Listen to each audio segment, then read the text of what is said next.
Hey, welcome to the show. I'm hosting and I'm from Toronto, and that's the end of the things that I have in common with Trish Stratus. Oopsie, the worst rapper alive. Oops. Yeah. Big Mac's back on the mic like oops. Back on the horse, still jumping through hoops. The missing link in pink, I don't lip sync. Just to be clear, choking isn't my kink, but I do it anyway sometimes, I guess. Gotta laugh now, die later in my times of stress. I'm blessed, feeling good, charged up like a Hadouken.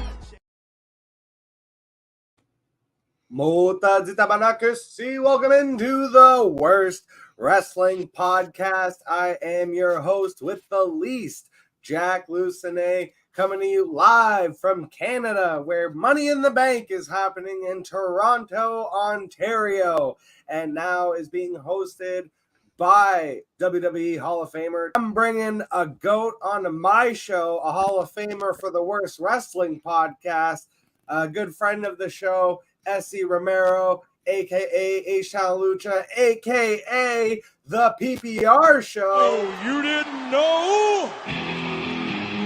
Your ass better call somebody!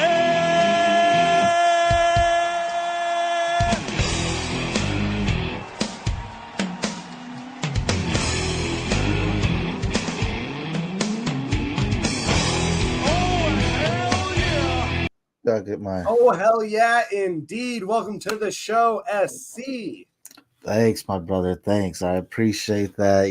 Introducing the best tag team in the world. And if you ain't down with that, we got 2 words for you, and that's acknowledge us.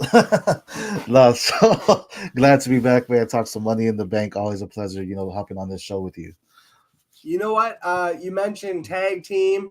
Before we even get into Money in the Bank, I just want to quickly get your reaction on the main event last night of SmackDown in Toronto. You could almost call it like a pre-show for Money in the Bank. The SmackDown WWE Tag Team titles have changed hands. No longer is it Theory Down Under. It is back with DIY pulling off yet another miracle in Toronto. What'd you think about the title flip? Good, man, because it's Triple H is cooking, right? There's been a few months ago, people were saying, his guys that he's brought in from NXT haven't done anything. Ciampa was one of his guys, Gargano was one of his guys. So awesome that they finally got the belts. Hopefully they could rein it in for a little bit. They've worked well together, and I think I saw something that years ago, that's when they won the NXT titles, the same thing. So, now they get to run in. Now they're the SmackDown champions, tag champions. So excited to see them. Hope they do some work. They have great chemistry. It's something they had their solo runs, but sometimes you need that tag team run to then hop into your solo run, right? So hopefully this is something good for them and they can hold it for a while. And, they're the champions going into like SummerSlam and stuff like that. So I'm glad for them. Yeah, this is the kind of stuff of, you mentioned Triple H is cooking. I love this kind of storytelling where he is referring to their histories in NXT. Ciampa and Gargano famously started basically as a tag team coming out of the Cruiserweight Classic. They did win the titles in Toronto. It was a crazy 2 out of 3 falls match with the Revival. We even got a shatter machine in this match, which was a callback to that match. So I loved that they put the belts on DIY. I think Ciampa and Gargano obviously very deserving to have those titles. They've been a tag team, like they mentioned on commentary, for almost a decade in different parts of the world. So yeah, I also just love the idea of flipping a title in your main event as you're leading into a pay-per-view. Kind of builds a little bit more fervor. And I'm kind of tired of watching these like super long title reigns for the SmackDown Tag Team Championships did not need to be on Theory and Waller for any extended period. So I think it's great that they flipped it to DIY. But, speaking of that, just speaking on that is like, you don't need to run a long reign because you need to have rivalries, right? You need to have like, okay, they took it away from Theory Down Under. well, now you can have like gauntlets and Theory Down Under now has something to prove. Like, hey, we're better than y'all. So you can have rivals down the line to lead up to your big Royal Rumbles, your your WrestleMania things like that, where it's like we remember when y'all beat us, right? So these little things that might not seem something big right now, but it could be later to then turn. I'm not saying DIY holds it till WrestleMania or anything, but they can lose it again to Theory, and now you have a maybe the best 2 out of 3 falls kind of deal when it comes down to it too. So no, I love it, and I agree with you. The long title reigns are great, but you have to have that story to back it. Even Roman's, it was great, but it wasn't great if you didn't have that story of the bloodline and what he was doing for it. If it was just him running it, it's like, okay, that's not good. I know why Cody holds it, as a baby face of the company, but it's like, okay, you need to see this rival. Right now, it's looking like it might be Randy Orton, but that's for another discussion. So, but yeah, I agree with you. Long title reigns aren't needed every single title. So. I do also like like you're saying, the short-term storytelling is great. That now Theory Down Under have something to chase. There was already friction between them, and we saw it continue in this match where Grayson Waller is really not putting himself on the line, and he's putting Theory in the way of all this damage. And Theory is really the one extending himself. So that's the short term. But now you also set up the long term of like DIY now has Toronto as like a true hometown advantage, where it's like the next time they're in Toronto years from now, they could go for the tag team titles again. And right away you set up a scenario where they are legitimate threats anytime. And it's like now the near falls in those matches mean just a little bit more, but it's crazy how you set that up. But we'll get into the Money in the Bank because we got a lot to get to. It is still a 5-match card. I am in love though with these 5-match card pay-per-views. I think they work perfectly. Yeah. So we're doing previews and predictions. Yeah. So my first prediction is going to be the order in which I introduce these to you is how I think they are going to be introduced on the actual match card tonight. Okay. Right. So we're going to start with the Money in the Bank men's ladder match. I think it's going to be right away the first match of the night. You have LA Knight, Drew McIntyre, Carmelo Hayes, Chad Gable, Jey Uso, and Andrade competing for that Money in the Bank briefcase. So I have my predictions. The reason I believe that it's going to be the first match of the night. Before I reveal mine, though, La Reveal Magnifico, let's get you. What is your prediction for this match? Yeah, this match has so many stories. It's a yarn ball. It has so many stories intricated into it. I've been seeing things, where you have Logan Paul ruin it for LA Knight. You have AJ Lee potentially come out and ruin it for Drew McIntyre. You can have Otis or the Wyatt Six come out and ruin it for Chad Gable. Andrade, I don't think he's winning. He's not there. You can't have him win that quickly. Carmelo Hayes, I would love to see him win, but I don't think it's him. Man, it's hard to say not Jey Uso. I know people are like the bloodline right now, but I don't think they're focused on that. You saw Solo's cooking right now too with all his promos. And we saw that he's like, I'm gonna take the belt, or I'm gonna, do what Roman couldn't at WrestleMania and get Cody Rhodes. So potentially he pins it, potentially he gets the belt. I don't think right now they're focused on Jey Uso until he wins Money in the Bank. Because right now it's like, yeah, he has the crowd, but right now they're focused on what they got to do. But then after he wins Money in the Bank, then they try to recruit him, and then we start to see it unfold. I saw recently that I think this next SmackDown, if I'm not mistaken, Jimmy Uso's apparently supposed to appear. So I think this is just going to build up. Jey Uso, he deserves it. He has it. Not that Drew does it. I think Drew does deserve the title shot as well. But the Drew and CM Punk feud is so good right now where they can run a main event or a rivalry right now without a belt involved. You don't need to do that. I think Drew understands that too, where he's actually getting over by just being against CM Punk right now and doing everything that he needs to do. Because CM Punk he can come once every 6 months, people pop. Or Drew, if he disappointed, if he disappeared, you're not necessarily getting that same pop. I think, people are going to be saying, yeah, but then I think the true victory is going to be at the end. We're going to be having our hands up and going, yeet. So I'm going Jey Uso wins it in the first ladder match. I have gone so back and forth on this all month, all week. It didn't even really matter to me who the other opponents. for the longest time, I just kind of had it cemented in my head that, yeah, Jey Uso's getting that money in the Yeet case. Mhm. Like, it's set up for him until the Drew McIntyre stuff. And it's not just the Drew McIntyre stuff. And we'll get to it in the World Heavyweight title scene and the way they've set that up too. But I think now, because of the World Heavyweight Championship and the way that's set up, you almost have to have Drew win this match to create the added tension for your main event. Because if Jay wins the match now, it's like, okay, great, money in the Yeet, he's got the Yeet in the bank, whatever. But I don't see him as a viable threat to do anything tonight, like on this show. I would see him as a viable threat carrying the case for the World Heavyweight title if he were to cash it in. No problems there, but not tonight. It makes no sense really for him to come out and do it tonight. And I think I just don't see the path. Maybe it's me. I don't see the path where WWE wants Damian Priest to be the guy having the World Heavyweight title match at SummerSlam.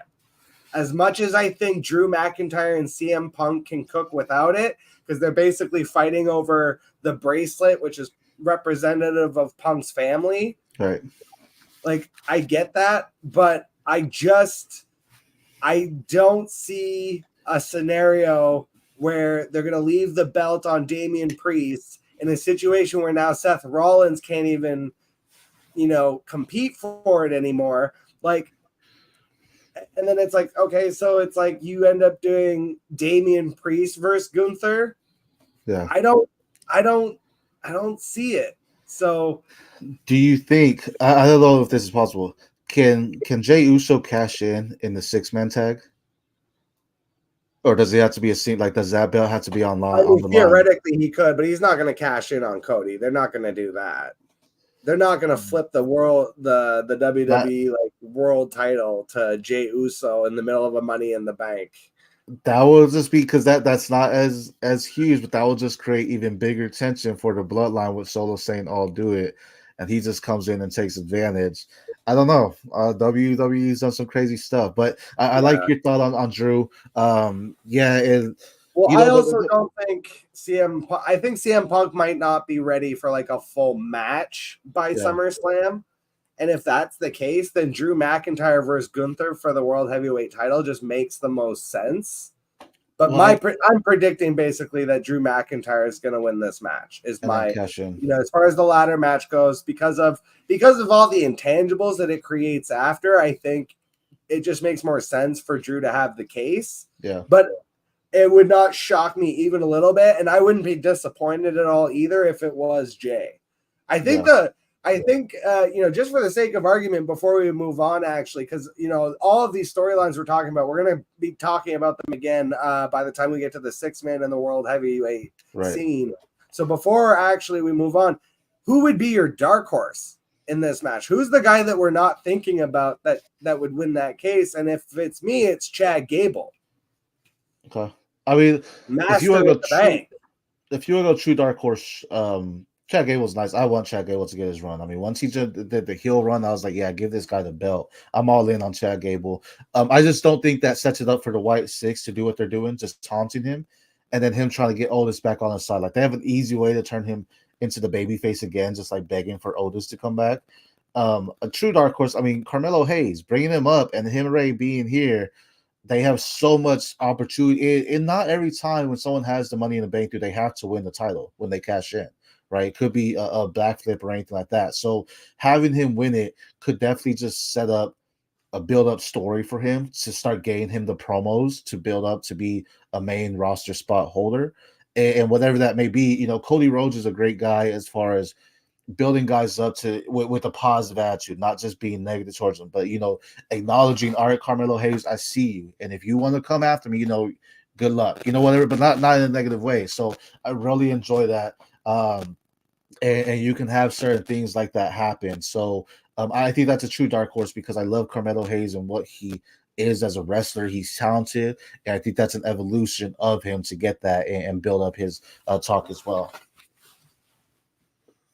I wouldn't hate Carmelo. The only thing is if they put it on Carmelo, he's going to carry it forever. And I'm not always a huge fan of that. It's like he's not the type that's going to be able to cash in on Cody. And I don't want to see him have a failed cash in. So it's going to be the type of thing where he ends up holding it all the way until like maybe even through WrestleMania. And he just kind of pops up, on Raw or something to win the World Heavy title at some, like, it's hard to see a path for him to have a successful cash. And whereas like with Chad Gable, the reason I bring it up is because exactly like you say, he's being haunted by the Wyatt Six. So when he tries to cash in, every time he tries to cash in, oh no, there's a Wyatt Six member fucking up my cash. You know what I'm saying? The story is right there.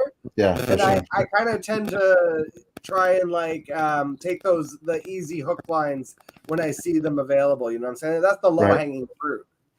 Yeah, that's true. That's true. That could definitely be it. And that, with him, Carmelo too. I mean, though, you don't want to see an unsuccessful cash in, but even if he tries on Cody Rhodes and he loses, Cody Rhodes is the type of guy to kneel with him after and say, "Hey, man, like your shot will come, but it wasn't this time," and take him under his ring. And now Cody has more alliance with him as well. So, but yeah, no, I think Gable. I would love to see Gable have it, and that just adds further stories with the Wyatt Six. Maybe they take it from him. And they're haunting him with it when it's, sitting in between Rotunda and Uncle Howdy when they're having their talks. You see the suitcase there, and he's trying to find the Firefly Funhouse and stuff like that. So definitely a good story along. So let's move on to the next match that I think is going to be on the card. It is the Intercontinental Championship match between Canada's own Sami Zayn and the unstoppable, the unbreakable, the invincible Braun Breaker. Mm-hmm. I have Braun Breaker winning this match in quite a massacre. What do you think is going to happen? I think he can too. It's unfortunate because Sami Zayn's lost in Canada before, right? So he's nothing new to that. And Braun Breaker, this is just good to show him how immaculate he is. And he's someone that, if he gets the belt, though, I think he holds it for a while. We were just talking about those long reigns. I think he will, just to increase his dominance and to finally say, okay, you have a belt, because he's been NXT champion, so he's been there. Sami Zayn doesn't need the belt to elevate him, but Braun Breaker loses to Sami Zayn. I think that hurts his career more than it hurts Sami Zayn losing the belt. So I think a lot of those things play into a factor. Shout out to FFU. They know what it is, S-Talent. The H-Town Lucha here, so but that'll be the biggest thing. I think to elevate Braun Breaker, he needs to win this. That's gotta be if I had to guess, that's probably Aaron throwing shades like that. For sure. But yeah, I mean, we don't have to spend a lot of time on this. I do see a possibility where they've been telling this story of like Sami Zayn just overcomes all odds, and because he's in Canada, I could see where they don't put that. They have Braun Breaker take this L for one reason or another, because he just can't put Sami away, and maybe he gets so frustrated that I could almost see a situation where maybe he gets so frustrated that he just literally kills Sami and gets disqualified, so that he doesn't get the title. But then, like it, you know what I'm saying? Like it sets up the rematch. But like he holds him in a chokehold. Yeah, I think the most, easy scenario, again, the low hanging fruit, is just put the belt on him. And I'm not into the long title reigns, but this one would make sense where it's like, put it on Braun, let him flirt with the idea of breaking Gunther's record, and then have Gunther actually cost him the IC title so that he doesn't break the record. And then it sets up, now you have Braun Breaker versus Gunther in the future for a world title. Right. Ooh, that's money.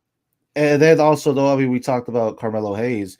They had the rivalry in NXT. So if Braun Breaker gets the belt, who's going to be first up? Not necessarily first up, but who's one that says, hey, man, I've taken it from you before, right? So you could have Carmelo Hayes, and now you have two NXT guys rising together as well. Not that that's just going that's back just to if he had won the Money in the Bank case, he could like threaten to come over to Raw to take the IC title, but otherwise, like separate. They do kind of do a better job of keeping the brand separate at this point. Yeah. But we'll get into the next match, which I believe, again, so far, I'm predicting the order also of the pay-per-view. We had Money in the Bank men's match, IC title, and now we get into the women's Money in the Bank match. Io Sky, Lyra Valkyria, Tiffany Stratton, Naomi, Zoe Stark, and the Queen, Chelsea Green. Who do you have winning this one?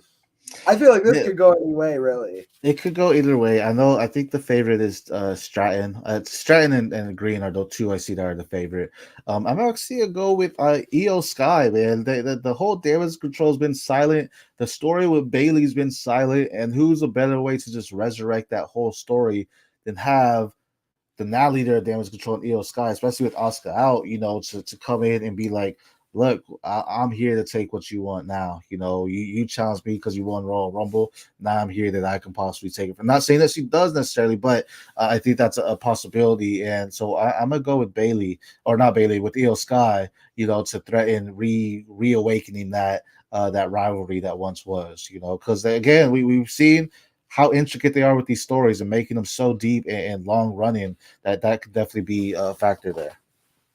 I do really like that because it sets up also a resume builder for Io Sky, who is one of your top competitors on either brand, but especially like on Raw right now with the absence of Rhea Ripley. Like if you wanted to have a situation where Io Sky is now able to threaten Liv Morgan, who is further trying to cement herself in the Judgment Day for protection, like I could see that scenario where you have Io Sky be the back-to-back women's Money in the Bank champion, and that's something that again is like a resume builder for her. That's something that'll like be on.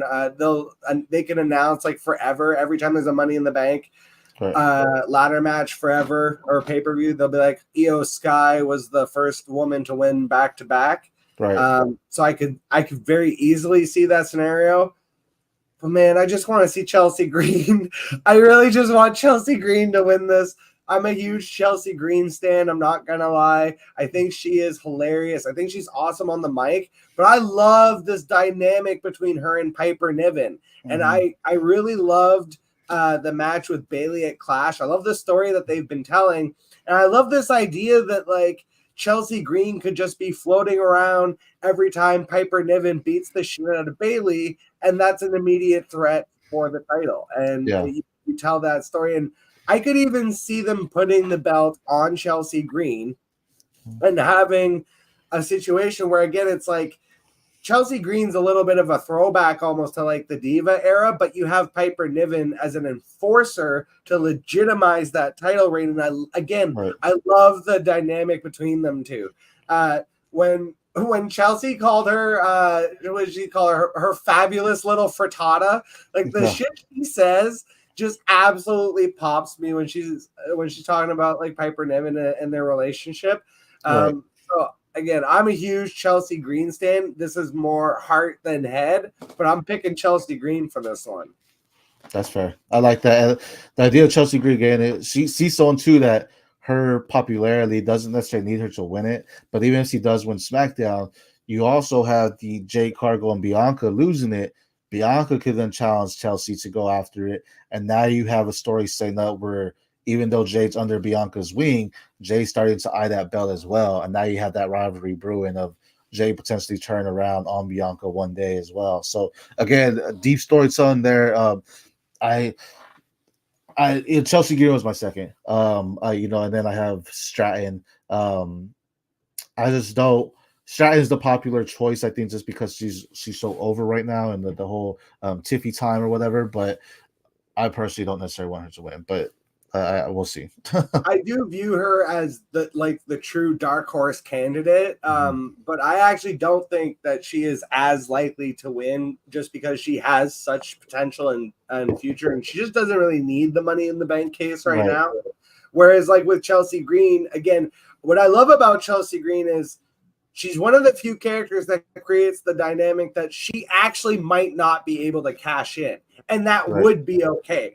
Almost every time, that is a black mark on on the person if it's a failed cash-in. Like if you Right. think about the actual failed cash-ins, they're all really fucking bad. Like Yeah. they literally joke about Baron Corbin's and how bad that was. Right. Austin Theory couldn't even cash it in on the US title. Right. So like that doesn't usually work out for the storytelling for that character. Chelsea Green is one of the only characters that Right. you could absolutely tell the story that, yeah, because if it wasn't for Piper Niven, she probably wouldn't be able to like cash in the Money in the Bank or be a legitimate threat. And so I love the idea that you tell the story that, yeah, she could absolutely fail this cash in, but she could also be successful because she has set herself up in a way because of, you know, the alliance she's made with Piper Niven, who is just a brutalizer on this roster. And it would be easily to set up Piper Niven as a rivalry for her to not have a long reign and Piper Niven just take it away from her as well. You know, I mean, you could even following. just have it flip to Nia Jax at SummerSlam because now you set up Nia Jax versus Chelsea Green. Piper Niven does her best to try and get involved, but she can't. Ultimately dissuade the fact that Nia Jax is just as much of a force as she is. You could end up setting Nia Jax versus Piper. There's all kinds of angles and directions that you can take this in with Chelsea Green that I don't really see with a lot of the other women. It's like if they put it on Io Sky, yeah, you tell the story of the resume builder, but then she's not taking it from Liv Morgan right now because they're waiting for Mommy to come back to do that story. Right. So she's just going to end up holding it probably until Rhea Ripley comes back and wins it, and then we'll have to defend it from Liv Morgan and the threat of Io Sky looming in the background. It's like, I hate dragging out the briefcase for certain characters because it just feels like you're not adding to that character now it's almost become an anchor of like, when is this person going to finally cash in, right? And then you also, again, every time you do the cash in where they come out and almost try to cash in but it doesn't work out, like think about how many times Damian Priest looked like a fucking idiot before he finally actually cashed in. Like he looked like a big old goofball with that case. The amount of times he was trying to cash in and remember the time Carmella tried to cash in and the referee acted like he had never seen a Money in the Bank before. He was like, what am I supposed to do? Right. It looks so fucking stupid when they do like a failed almost cash in. It's almost worse than like the actual failed cash in. Whatever it is, though, I hate not that I hate it, but I don't like seeing them hold the bank for so long, like what Damian Priest did, you know. So I hope whoever wins out both of these, that they're not holding it forever. It's like, bro, go get your cash in, you know, but make it more significant. I think that was the second time at WrestleMania, right? The first one was set. So make it more significant, have some more impact to it. So yeah, I agree. All right. Let's move into the 6-man tag team match. We have RKKO and Cody Rhodes versus the Bloodline ordered from Wish. So we have Tama Tonga, Other Tonga, Jacob Fatu, and Solo. So I think it's actually Solo, Tama, and Jacob Fatu are going to be in the match, and then Other Tonga is just going to be floating around ringside, I assume. But yeah, this is probably setting up one of, you know, and Triple H previous to the show kind of said that there might be some surprises on tonight's card. I feel like if there's going to be surprises, this is the match. So are you predicting any kind of heel turns, face turn? What do you think is going to go down in this match? Winner-wise, I think the Bloodline wins because you can have it win and it's not a pin on Cody. You don't need a pin the World Heavyweight, right? You can have them win and make it happen like against KO. I don't think we see Randy turn quite yet.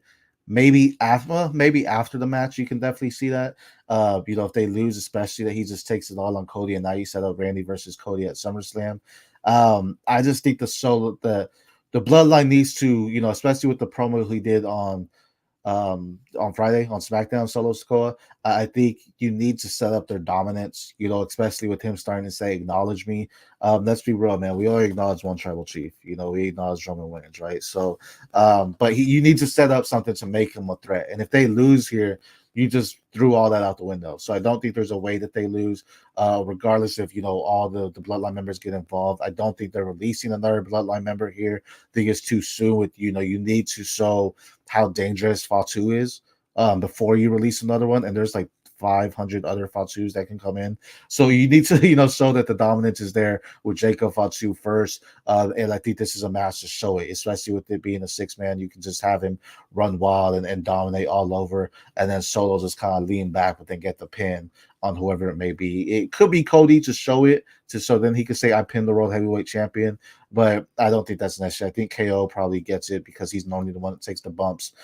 So I just think that the Bloodline's going to win, though.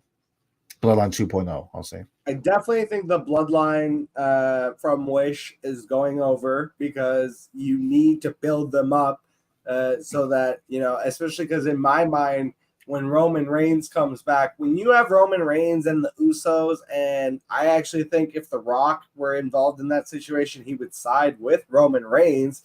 And now you have Roman and The Rock and the Usos versus Solo and the Tongas and Jacob Fatu. That is very uneven. Now, in my mind, it's because they do that at Survivor Series and The Rock actually turns on Roman, costing them the match. And now The Rock's on their side. Now, all of a sudden, the dynamics completely flipped. But that's another pay-per-view, another match. As far as this match goes, I agree with you. I think they're going to tease the Randy turn a lot. I don't think they're going to do it. I think they're convinced. And I think they are going to go with Solo versus Cody at SummerSlam. And so I would assume, I actually think Cody is going to eat the pin. I think Cody's going to eat the pin from Solo. I think you have to do that to set up a credible World Heavyweight title match of Solo Sikoa versus Cody Rhodes if that's the route that you're going to go. Yeah. The only other possibility that I foresee is for Randy Orton to turn, cost them the match, and if he's gonna do it, he's gonna RKO the shit out of Cody Rhodes, costing Cody. Cody's eating. I feel like there's no way Cody's not eating the pin.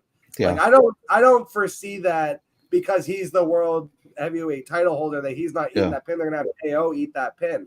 I actually think KO is gonna get decimated on the outside at some point. Yeah. Because he's going to take out somebody when he does it. He's going to sacrifice himself to kill somebody.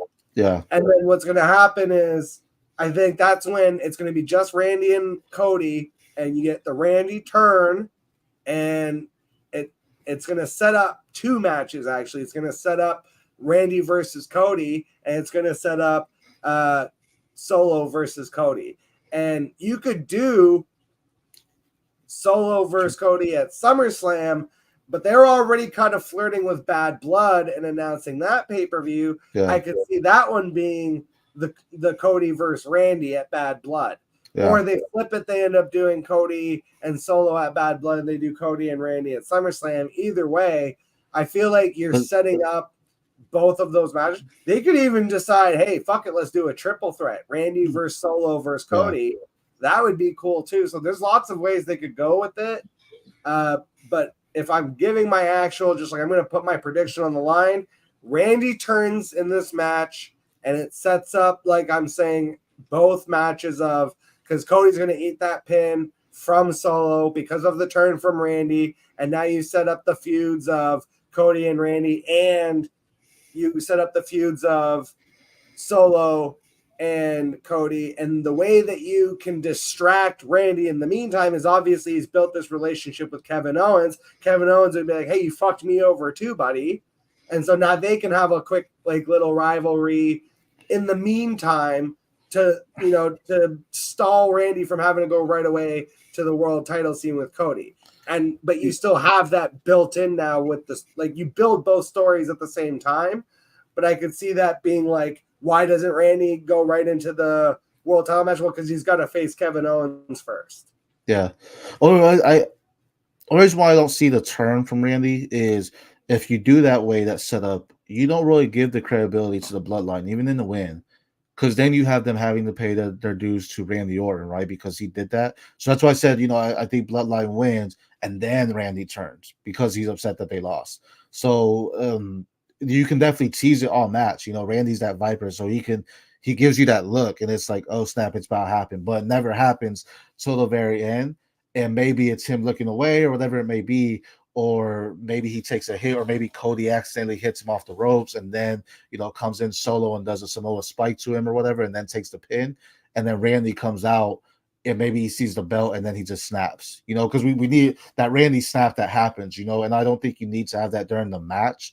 I think having that after, and then that actually sets up bad blood in two ways, because you have bad blood between Randy and Cody Rhodes, but then it could also be bad blood between the Usos and the Tongas, maybe for taking over Sokoa, or something like that. So I like the idea of Randy turning. I just don't know if it's needed for it to be in the match, and I think you need to have a dominant force in the bloodline to make them credible, and for people to start saying, oh, maybe we do need to acknowledge this guy, maybe he is king here right now, with Roman now. And then the more credibility you give to Solo, and the more people maybe potentially start acknowledging as he gets more and more better with his promos, that makes it even deeper for when Roman comes back. Because right now, if Roman came back, it's not going to be as intricate. It's going to be like, oh, he said it once, but you need him to continue to say it, and then we can possibly see it, And then I think you've mentioned it before, The Rock could team with Roman, but if Rock comes back and honors, Sokoa and saying, I'm the final boss, that even becomes even bigger for The Rock and Roman as well. So I think they need to win outright by themselves, just to make it no longer the bloodline from which you're saying, okay, this is a bloodline that you're actually getting, that's legit, and it's showing the strength of the family, of the Noy family all in general anyway. So that's where I'm at. Now, if they go clean win, I do see that where Randy could do the turn after, and then he has to basically obliterate Cody and KO. Right. And then that way, you do the thing where, like you said, Randy snaps, but then I feel like he has to do something to betray KO also, so that you have, KO could tell Cody, like, hey, you go take care of Bloodline, you face Solo, I'm going to take Randy, and then it flips after. But we'll get into the main event here. The World Heavyweight Championship between Damian Priest and Seth Rollins, with the added caveat that if Seth Rollins loses, he can never challenge Damian Priest for the title as long as he is the champion. But if Damian Priest loses, he has to quit the Judgment Day. So I have my theories about how this is going to go down. What do you think is going to go down? It can really go in either way, because really, let's go back to the Money in Bank match. If Drew wins and he cashes in and both lose the opportunity, do both need to honor what they had?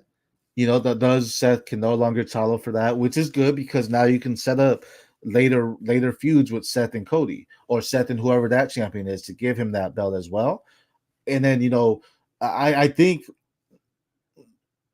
I'll say this: I don't think Damian Priest is walking out as a champion, because I think this is a great segue to get him out. He's turned into a babyface, even though he's on a heel faction.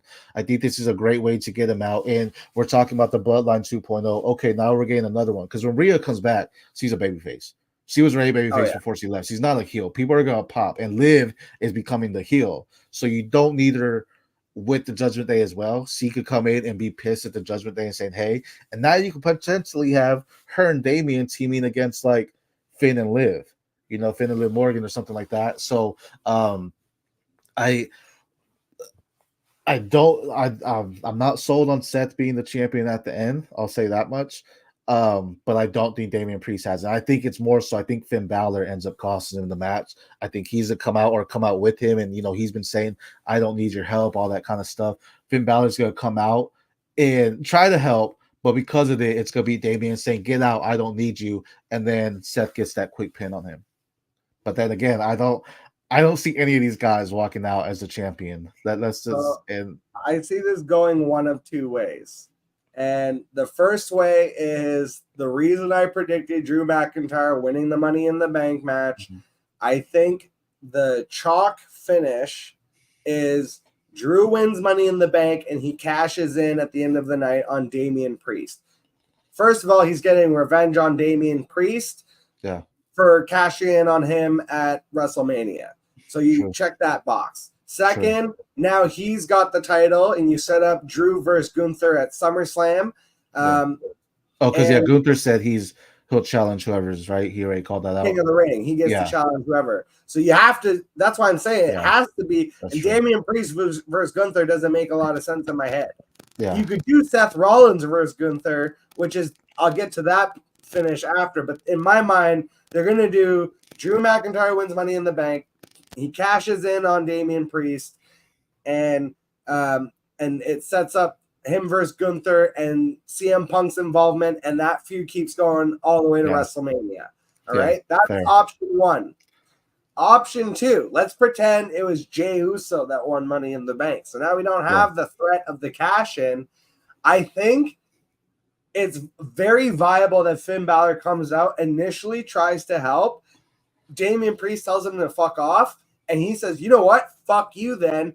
Turns on him, actively costs him the match in his spot in Judgment Day, and you have Liv Morgan come out after, and it turns out she was the puppet master, and now you set up new Judgment Day with Liv Morgan and Finn Balor. Well, Liv Morgan and Dom and Finn Balor as kind of this weird three-headed monster of like the leader of the group. Right. And then you have like the rest of the guys, JD McDonough and Carlito following behind. Right. But then, when Rhea Ripley comes back, obviously she's coming back to a monster face pop. And you can have her and Damian Priest they don't necessarily need to be like teamed, but they could be aligned in the sense of they're both going to try and take out the Judgment Day that they feel like they created, even though technically they stole it from Edge. Right. Yeah, that's fair. That I agree with you that the Finn Balor involvement is a very big possibility. But ultimately, I think it's Drew McIntyre is walking out of this thing world heavyweight champion and with Punk's bracelet, setting up SummerSlam and all the stories to come. Now that you say that too, because Gunther's someone that can hold the belt too, and have different feuds just because he's the classic villain. So you can have Gunther, win, or not Gunther. You can have Drew McIntyre win, get the belt, and then he fights Gunther, and then CM Punk ruins it there. Like, oh, you're not going to hold it for long, and it kind of makes Drew look like a joke in that sense because, like, oh, you didn't even held the belt for, more than 2 months, right? You just lost it right away. So I like that idea as well that they could possibly do that. Like I said, I just don't think, even though they're both heels, like they at least have prior history and beef. Right. Whereas like with Damian Priest, it's like you don't have a story to tell. You have two heels that have never really interacted. Right. And it's like Seth's someone too. He doesn't need the belt to elevate, where he's at. So that's the only thing is I could see them putting it on Seth because they want to do Gunther versus Seth because they want the classic face versus heel dynamic. Yeah. And to do that, they're just that's where I'm like, if they do that, it's going to be because Drew didn't cash in, and it's going to be because Finn Balor was the one that fucked him over instead. So that's why I'm like, in my mind, they're going with the Drew scenario. But if that were to not happen, then the backup to me is they're going to flip it to Seth by having Finn fuck over Damian to get him kicked out of the Judgment Day. The surprise too, we talk about Phil cash-ins. Maybe Drew wins, he cashes in, and then you hear CM Punk's music, and that stops him everything, and then Seth gets to pin on him again. I don't know. That's just because that's also somewhere where you said Phil cash-ins don't look great, sure, but again, that just builds up more feud. You cost me the belt twice. You didn't just do it now. You cost me, on the cash-in as well. So. I don't see them. The only reason I don't see them doing that is because if Damian Priest just beats Seth and then Drew cashes in on him for the revenge factor, you don't. It's basically you get your win-win because Damian Priest beating Seth means that he doesn't have to get kicked out of Judgment Day, but then it also means that because he lost it right away, Seth can still challenge for the world title. So you actually you kind of eliminate like that caveat by just having Drew cash in. Yeah, that makes sense. So that's where we'll sign off here. Man, SC, thank you so much for jumping on the live stream today. I am fucking starving, so we're going to go gear up, get ready for some Money in the Bank action. One time for the people out there, all two of them watching. Why don't you tell us where we can find you? Yeah, man, I do want to say one last thing. if we do see a bloodline member, or a new member of the bloodline, it's gonna be a new Wiseman that we see. I think I'll see that. If we see a new one, it's gonna be a new Wiseman, whether it be a current manager or someone that's been a former WWE wrestler come become the manager and the Wiseman for the bloodline. But yeah, man, at the PPR show on X, you can find everything I do, talking Debbie football, talking wrestling, not just WWE. I go into New Japan, AEW, even going into some of the live, the underground stuff now. I'm trying to figure out what people are doing in the next up, if you will.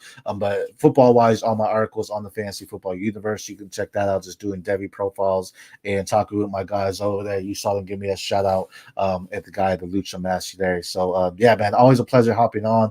I love wrestling. It's a childhood fandom, and going in and getting diver into it. Live theater, man. If you're not into it, but you like Big Bang Theory or How I Met Your Mother, all those filmed in front of a live theater audience, this is wrestling, man. That's all it is. So enjoy it, watch it, fall in love with the storylines, and get some action involved in it too. And I forgot completely about like the Wiseman angle, and that they might introduce a new Wiseman tonight. If they do that, it's going to be that Armando Estrada guy that used to run with Umaga back in the day, I bet. But man, thank you so much, SC, for joining the show. Thank you to everyone out there for watching. And until the next time, I will catch all of you guys on the flip side. My positive contact results in affirmative impact. Never polarize on raps. I'm never primitive, but cannibalistic, vicious characteristics, hereditary potency, empathetic genes, yo. Empathy, HMCs at extraordinary speed. Some of me is like some of the razor blades and grease in your bare feet. I see your fucking colleagues misprize you very much to your dismay. So today, I can say you won't be running away. Hold your tail between your legs. I'm gonna advocate when you fail below stakes. I'll take a hacksaw to you cockeyed, mumble rap, slack jaws. Leave you shredded on the side like some coleslaw. The double time with that clothesline from hell like Bradshaw. I'm toxic like septic shock.